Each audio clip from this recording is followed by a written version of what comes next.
Thank you for joining me here today. And thank you to the Burnaby Board of Trade and the Delta Hotel for hosting today's event. Before I go any further, though, I'd like to recognize we are on the ancestral and unceded homelands of the Hunkamanam and Squamish-speaking people. To extend appreciation for the opportunity to hold a meeting like this or events like this on this territory. The State of the City address is something I look forward to every year. This year feels extra special, though, and I think we can all agree that the last 2 years, there's something powerful and essential about human connection. And isn't it great to be back here all as one? Let's hear a big round of applause for being together.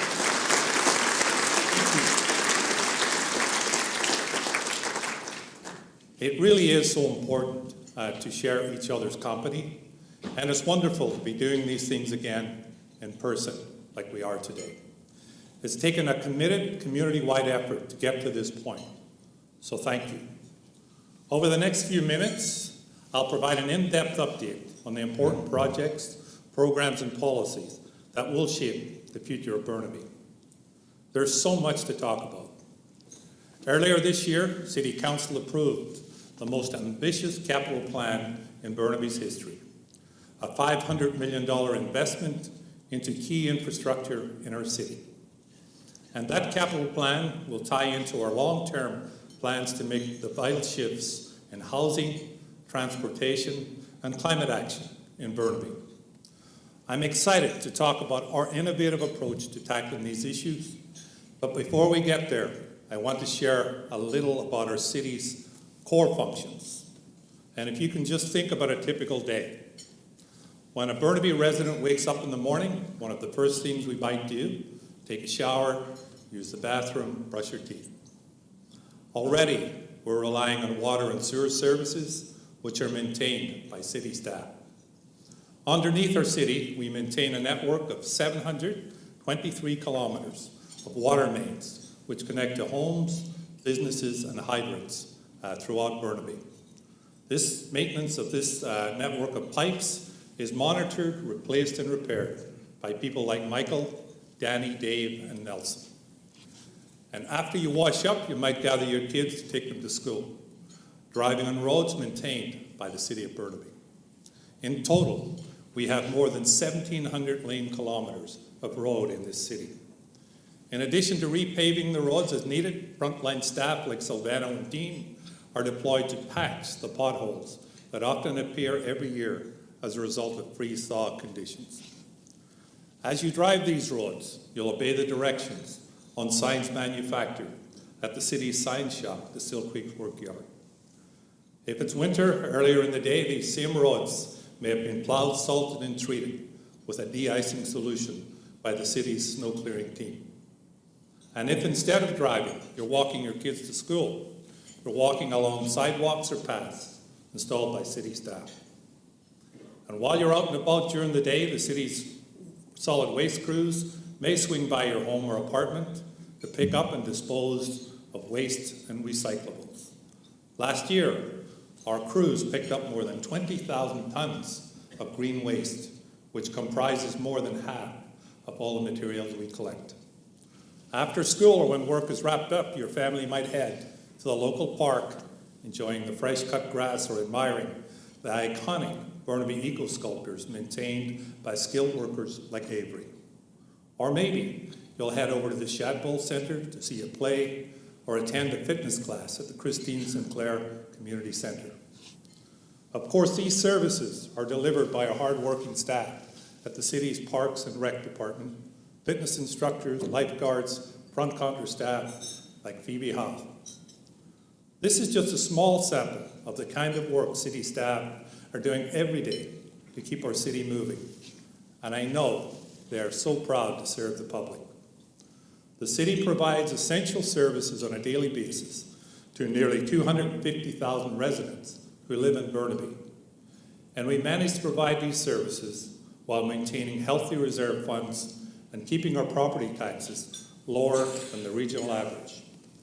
We also absorb significant increases for water and sewer costs passed along by the region, easing the burden on local taxpayers. Burnaby residents will pay only modest increases for sewer and water services in 2022, even as the costs passed along by Metro Vancouver to run the regional and water sewer system has increased significantly, over 10% in both cases. That's because our city uses our reserve funds to help pay the difference between what Metro Vancouver charges to the city and the rate we charge our residents. It's an effective way for the city to use its financial strength to pass savings along to Burnaby residents. It's worth highlighting because on top of delivering core services, our city sets up to fill the gaps when a higher level of government can't, or more importantly, won't, address issues that fall under their responsibility. For years, our region has been gripped by an affordability crisis, and Burnaby is certainly not immune. The rising cost of housing has priced out many families from being able to own a home, and sky-high cost of renting offers no reprieve at all. This pressure isn't surprising considering the fact that in 2021 alone, BC experienced a net migration of 100,000 people. That's 100,000 new residents coming here, and most of them coming to Metro Vancouver in a single year. Housing is a provincial and federal responsibility, but when others don't take action, our residents suffer. In 2019, our community decided enough was enough and asked City Council to take action on the housing. As many of you know, we responded by creating the Mayor's Task Force of Community Housing, which included the largest public engagement in Burnaby's history. We listened to Burnaby residents, we consulted experts, and we outlined concrete actions. And we're already starting to see the results. For the first time in Burnaby's history, there are more non-market rental units being built in our community than market rentals. Right now, more than 9,600 units of rental housing, both non-market and market, are either being built or in the development stream. Data from the 2021 census shows we're already building homes at a faster rate than the regional average. Supply is an important part of the equation when it comes to housing affordability, but supply alone, and I want to underline that, will not make life more affordable for Burnaby residents. That's why we're taking a multifaceted approach. Through policies like the rental use zoning, we're creating housing specifically designed to be accessible for young people, people with lower incomes, seniors, families, and people with disabilities. And we're continuing to expand on that work started 2 years ago. Last December, Council endorsed HOME, Burnaby's Housing and Homeless Strategy. This is a comprehensive, action-oriented roadmap that will lead us to address these pressing challenges. It details specific initiatives and actions we'll take over the next 10 years to improve housing in our community. I just want to stop there to highlight. They always say that flattery is the greatest form or if someone copies what you've done, is the greatest form of flattery. Well, the Vancouver Mayor just announced a very, very similar, eerily similar to what we spent 2 years putting together. So while they're taking credit for that, our vision in broad strokes is to become a city where everyone can find a home, afford a home, raise a family, and feel at home. To that end, this year we will be finalizing community plans for the Bainbridge and Lockdale neighborhoods. These urban villages are the next stage in the evolution of our city. These areas will be transit-oriented neighborhoods outside the town centers that provide diverse housing, office space, shops, and parks all within an easy distance. We're also advancing plans this year to create opportunities for laneway housing and other types of ground-oriented and infill housing. As mentioned earlier, there is no single silver bullet. It's instructive to look across the border to our neighbors in Seattle for some helpful insights. Perhaps no surprise, Seattle is amongst the most expensive cities in the U.S. to want a home. Some leaders there have spent years attempting to lower the cost of housing through innovative policies and programs. Ultimately, they learned, though, that housing prices are only half the equation. It's also important to increase the wages paid to residents looking to rent or own a home. Seattle took action, and its minimum wage is now the highest amongst major cities in the United States.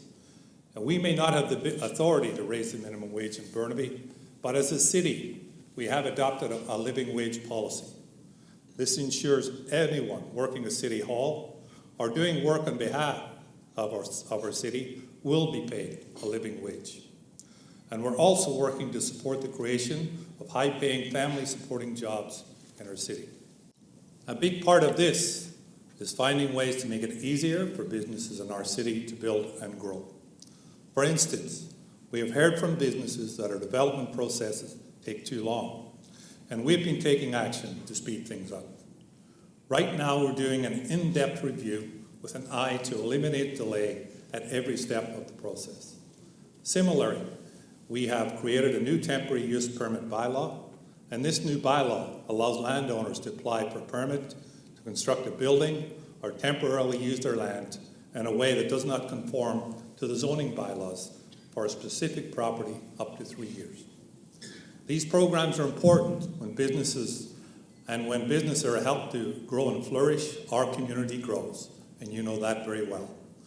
In November, we announced that the city was selling a parcel of land to Larco Investments to develop a state-of-the-art 300,000 square foot film studio on Marine Way. And I know there are people here from Larco today, so thank you for doing more in our city. Burnaby is already home to more than 60% of BC's purpose-built sound stages. And Larco, as I've said, already has roots in our community. This project alone will support more than 1,000 well-paying jobs in our city and solidifies our reputation as the premier destination for film production in Metro Vancouver. At the same time, we're excited to see Electronic Arts break ground on their campus expansion project in Burnaby last year. The project will grow EA's campus by up to 40%, paving the way for even more well-paying jobs. I look forward to continuing to work closely with the Board of Trade and the business community as a whole to attract even more investment in Burnaby, because the businesses we choose to embrace will help shape the future of our community. Which brings me to another major theme of the work we accomplished in 2021, planning for the future of Burnaby. Last year, City Council approved Connecting Burnaby, the first major update to our transportation plan in 25 years. It's a plan that addresses the current needs of our community and looks ahead 30 years into the future. Connecting Burnaby is built around 3 ambitious targets to achieve by 2050. First, we want to eliminate all fatalities and serious injuries on Burnaby's transportation network. This will be a difficult goal to achieve, but every step we take to make a road safer will be worthwhile. Next, we aim to have 3/4 of all trips by public transit or active transportation. And finally, we will reduce our vehicle emissions by 100%. And just like our work in housing, these plans have been shaped by public input. Burnaby residents have told us they want safe, convenient ways to explore our community by walking and cycling. They want to see more support for sustainable transportation, such as EV charging stations.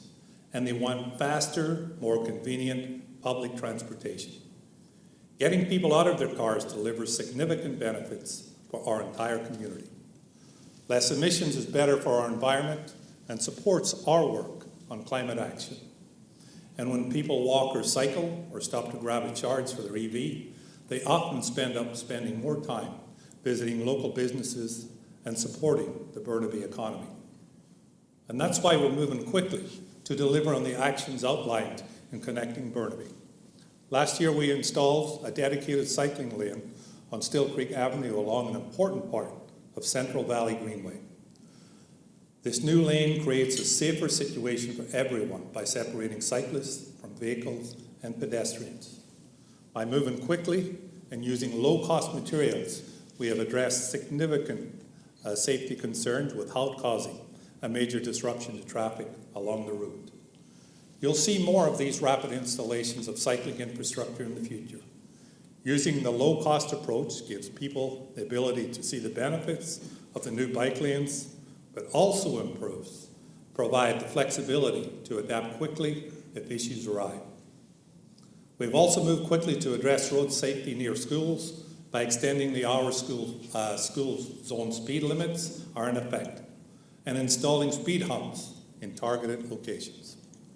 Later this year, we'll build on that work by completing a comprehensive traffic and safety review for every elementary school in the city. And when it comes to public transportation, Burnaby is a well-connected hub with 11 SkyTrain stations and extensive bus connections. And by working with the region, the city is positioned to make major advancements in rapid transit in the coming years. Earlier this year, City Council endorsed the Burrard Inlet Rapid Transit Project, which would create a rapid transit connection to the North Shore. The route endorsed by City Council will be an important north-south rapid transit link in Burnaby, connecting the Metrotown, Brentwood town centres to the North Shore. And second, we joined the Burnaby Board of Trade in endorsing the Burnaby Mountain Gondola Project. This is a unique project that has potential to become a real landmark in our community. And I know the Simon Fraser Group who are here, who've been pushing for this for years, will be very happy about that.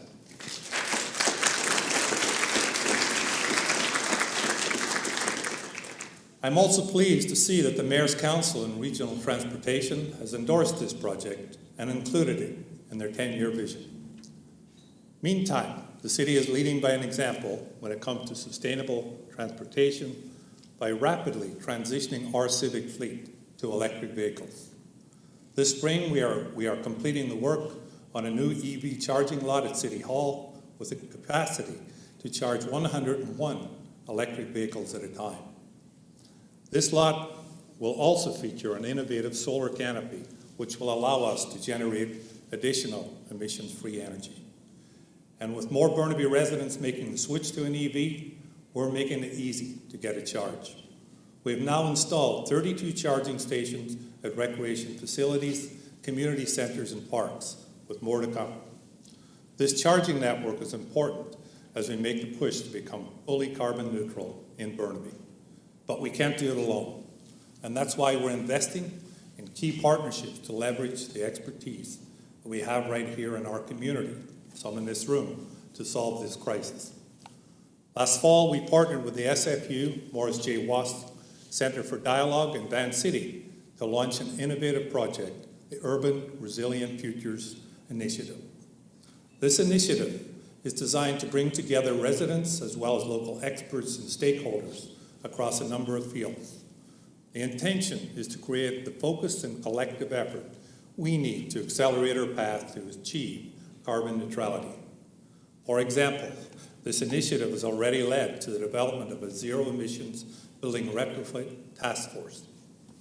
Buildings account for about 50% of carbon emissions in Burnaby, and we want to find ways to make it affordable and feasible for building owners to retrofit older buildings. In the coming months, more projects will be launched through the Urban Resilient Futures Initiative, and this will include supporting neighborhood-level climate action projects designed and implemented by Burnaby residents. We will also be bringing together an independent group of Burnaby residents to make recommendations on the city's upcoming update to the official community plan. And we will engage with underrepresented people in Burnaby, including First Nations, to pioneer new systems and processes to create more equity in community discussions, especially concerning climate action. It is an ambitious project, but it's becoming increasingly clear that we must become carbon neutral in advance of our 2050 target, because the effects of climate change are already being felt in our neighborhoods. In 2021, our community experienced a series of heat waves, including one devastating heat dome event, which caused many Burnaby residents unprepared and ill-equipped for the temperatures. Despite the city's efforts and the efforts of other agencies, including first responders, this unprecedented event resulted in a tragic loss of life in Burnaby. This unique weather event was almost certainly made worse by the climate change. This experience should serve to galvanize our community in support of climate action. And at the same time, we have to adapt to our current reality. And that's why we've moved quickly to review the city's response to the heat events of 2021 and created a robust plan in case this event ever happens again. Just yesterday, we hosted our first open house event where we shared details about the city's extreme heat plan for this upcoming summer. Residents came out to Cameron Recreation Complex and Confederation Senior Center to learn about our cooling centers and how to be ready for extreme heat. And if you happen to miss these open houses, don't worry, we'll be hosting 2 more sessions on May 29th. In addition, our immediate response to extreme heat, we're also taking a look at longer-term solutions. One way we anticipate cooling our neighborhoods is by planting more trees. Trees improve air quality and absorb rainwater while cooling urban areas. To ensure neighborhoods are well covered throughout Burnaby, we'll be releasing an urban forest strategy later this year. Talk to anyone in this room, and they'll probably tell you one of the best things about Burnaby is our parks and green spaces. It's something we're so proud of. 25% of our city is parks and open spaces.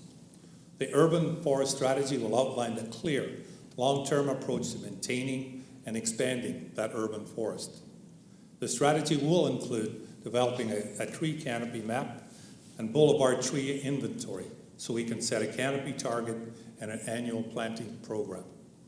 And I'm so excited to share some big news today about how we're planning to protect even more green space in Burnaby for future generations to enjoy, of course. Earlier this year, we launched a process to preserve and expand the protected green space near Caribou Road and the Brunette River. This is the first step in a long process, but once complete, this new conservation area could be one of the largest pieces of protected green space in Burnaby. And I'm excited to share more updates and information about this project and the next steps in the coming months. Burnaby is a city of tremendous strengths, and it's important to build on those strengths. In many ways, Burnaby is already a great place to live, visit, or raise a family. For example, Burnaby is one of the most diverse cities in Canada. Our residents speak more than 120 languages, and over half of those who live here were born in Canada. This means we are blessed with a mix of cultures unlike anywhere else in the world. It gives our city a special vibrancy. It means our shopping and dining is truly a cosmopolitan experience. We have amazing cultural festivals that bring our community together, and I'm pleased to report that they are all returning in full strength this summer. We'll also be hosting the Vancouver Symphony and Vancouver Opera with free concerts at Deer Lake. We'll have Canada Day events at 3 locations. And we'll also be welcoming back the Burnaby Blues and Roots Festival.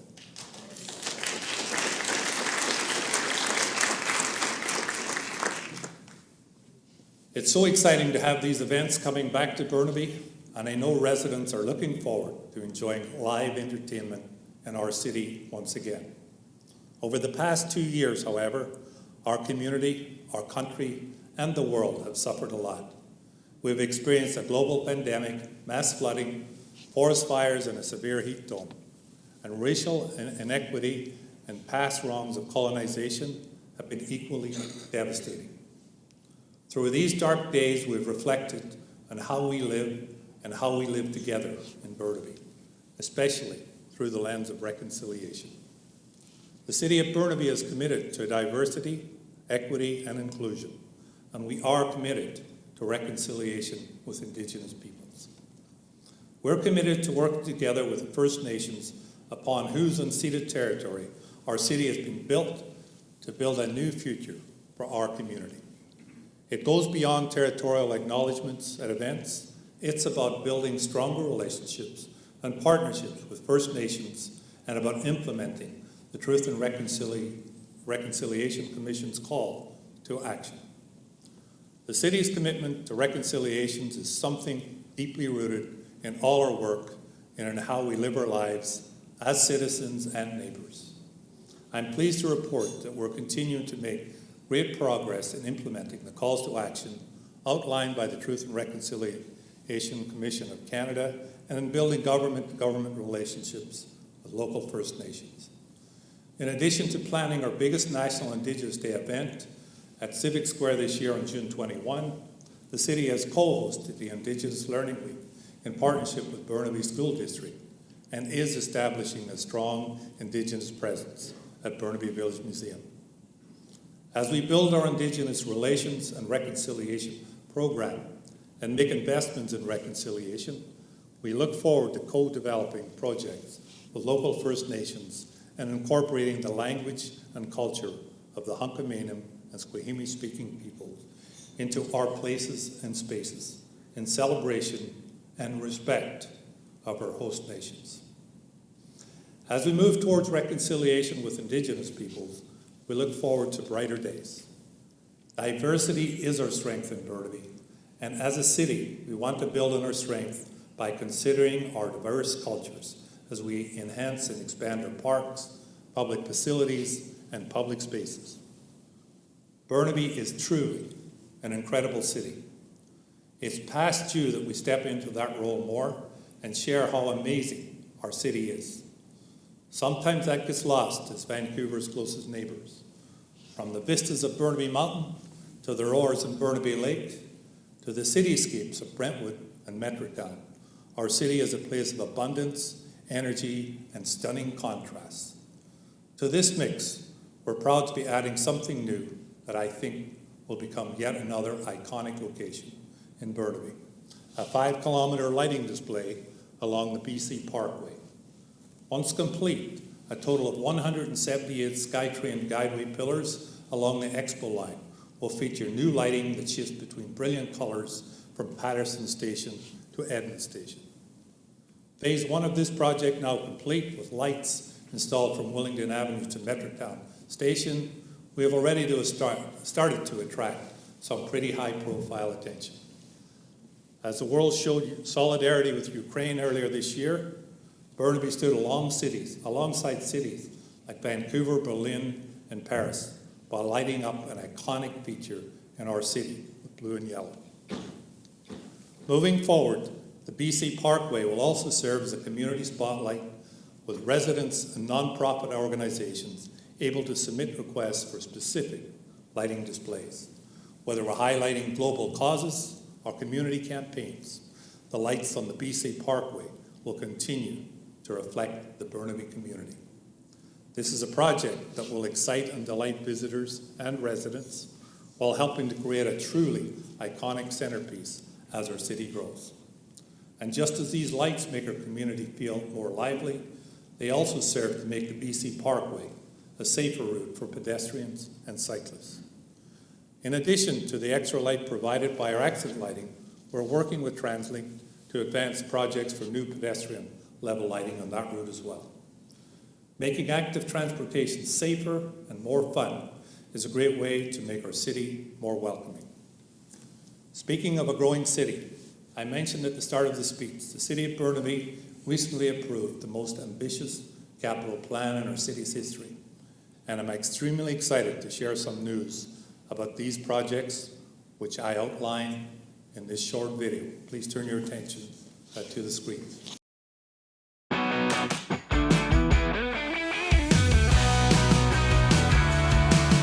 Burnaby has launched one of the largest capital construction programs in its history. We're a rapidly growing city, and it's important that we provide the amenities our residents need in order to thrive and live full, active lives. In the next 5 years, we have a vision to build and open an unprecedented number of new facilities, including new fire halls to ensure the safety of all residents, a new public works yard to maintain and enhance service to the community, and new pools, community centers, and libraries to deliver the kinds of programs and recreation we all love. On Burnaby Mountain, the city is partnering with Simon Fraser University to build a brand new fire hall with funding support from the federal government. This area is evolving into a complete neighborhood, and the new fire station will ensure the Burnaby Fire Department is ready to respond quickly in the event of an emergency.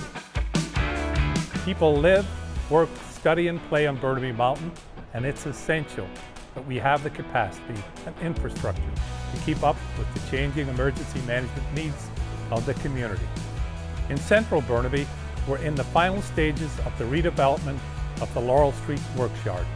Along with the Still Creek Works Yard, this is one of the city's main hubs of engineering and public works operations. It will also be home to our city's Emergency Operations Center. We're replacing the old 1954 buildings with a new facility that we expect to open by the end of this year, enabling us to continue delivering effective and efficient public works and infrastructure services as our city grows. These are the folks who are responsible for keeping our roads, paths, and sewers in working order, something I know we all appreciate. We're also adding new facilities in the north at Confederation Park. Our plans are now taking shape, but as with the design of all our new public facilities, our priority is to create a space that builds connections. It will act as both a gateway to the park and as a place where people of all ages can come and be active and connect with their neighbors. There will be a large number of multi-purpose spaces to accommodate a variety of community-based programs, and the building itself will serve as a link between the Island Daily Pool and the McGill Library. At Brentwood Town Centre, one of the fastest growing neighborhoods in our region, another new community hub is in the works. The city has recently approved a project that will deliver 100,000 square foot multi-purpose community centre at Brentwood, just steps away from the SkyTrain station. In addition to a gym and fitness centre, the facility would include multi-purpose rooms, creative spaces for art, crafts and music, childcare space, an indoor running track, and a rooftop play area. This wonderful new facility will be located in what is rapidly becoming a neighborhood where everything you need is within a 15-minute walk. If you've passed by Lougheed Town Centre recently, you'll know that the Northeast Burnaby is also growing quickly. That's just one reason why we're replacing the aging Cameron Community Centre and Library with a brand new, much larger complex. Cameron will feature a new library and aquatic facility, as well as gymnasium with 2 full-size basketball courts, a weight room and cardio facilities, as well as dedicated youth and senior spaces. Like all these facilities, it will be a vibrant heart in the community, a hub where residents gather to connect, be active, and enjoy their lives. At Burnaby Lake, we expect to break ground later this year on an exciting new facility that will be a draw for residents from every corner of Burnaby. We will replace the aging C.G. Brown Memorial Pool and Burnaby Lake Arena with a new facility unlike anything our city has seen. This beautiful new complex will feature an NHL-sized arena pad with seats for 200 spectators, as well as an aquatic facility equipped with a 50-meter pool, a 25-meter pool, a leisure pool, and a family-sized hot pool. It will be a fabulous new amenity in the heart of our city for all residents to enjoy, and it will solidify Burnaby Lake's reputation as a regional destination for sport. Finally, here in Edmonds, construction crews are in the final stages of building the Rosemary Brown Arena, named in honor of a community leader and human rights champion. This arena will include 2 NHL-sized rinks, a concession, multi-purpose rooms, an outdoor rooftop patio, and like all our new facilities, this arena will bring more recreation options closer to home for our residents. These are just a few of the projects on the go in Burnaby right now. I'm so excited about these projects, and I hope you are too.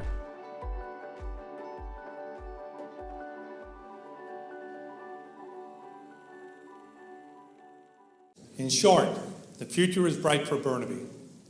We have faced our fair share of challenges over the last 2 years, but the fact that we're here today gathered together again is a testament to the strength and the grit of this community. We know there are challenges ahead, but I believe we're ready to rise up and meet those challenges.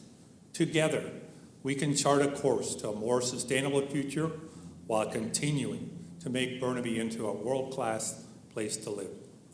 Thank you again to the Burnaby Board of Trade for inviting me here to give the State of the City address, and thank you to all of you for taking the time to attend. Thank you so much.